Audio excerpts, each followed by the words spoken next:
Praise the lord. ఈరోజు కీర్తనల గ్రంథం 17వ అధ్యాయాన్ని చదువుకుందాం. యెహోవా, న్యాయసమ్మతమైన ఫిర్యాదు ఆలకించు, నా ఆక్రందన విను. నా ప్రార్థన నిష్కపటమైన పెదవుల నుంచి వస్తూ ఉంది, నా ప్రార్థన విను. నీ చూపులు న్యాయం మీదే ఉంటాయి, నాకు సరైన తీర్పు నీ సన్నిధానం నుంచి వస్తుందిగాక. నా హృదయాన్ని పరిశోధించావు, రాత్రివేళ నన్ను సందర్శించావు. నీవు నన్ను పరీక్షించావు, నాలో చెడ్డ ఉద్దేశాలేమీ లేకపోవడం చూశావు.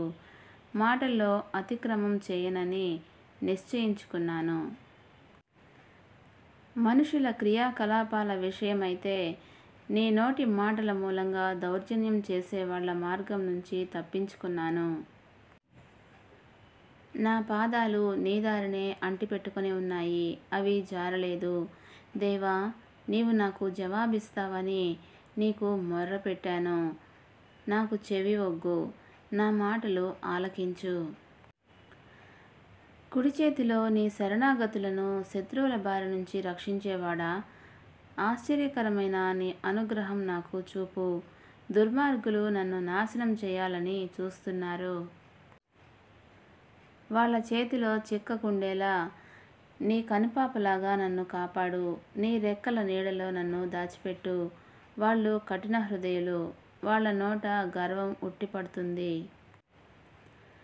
మా అడుగుజాడలను బట్టి వాళ్ళు ఇప్పుడు మమ్మల్ని చుట్టుముట్టారు, మమ్మల్ని నేల కూల్చాలని గురిపెట్టి చూస్తున్నారు.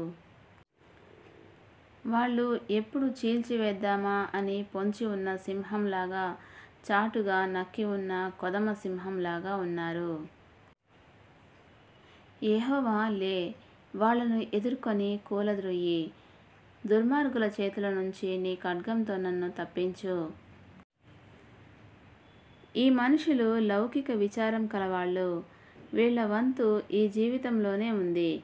ఇలాంటి వాళ్ళ బారి నుంచి నీ చేతి బలంతో నన్ను రక్షించు. వాళ్ళ కడుపు మంచి పదార్థాలతో నింపుతావు. వాళ్ళు చాలామంది పిల్లలను కని తృప్తి చెందుతారు, తమ ఆస్తిపాస్తులు తమ పిల్లలకు విడిచిపెట్టిపోతారు. నేనైతే న్యాయవర్తనుణ్ణి, నీ ముఖదర్శనం నాకు కలుగుతుంది. నేను లేచేటప్పుడు నీ స్వరూపాన్ని చూసి తృప్తి చెందుతాను. దేవుడి పరిశుద్ధ వాక్యమును దీవించునుగాక. ఆమెన్.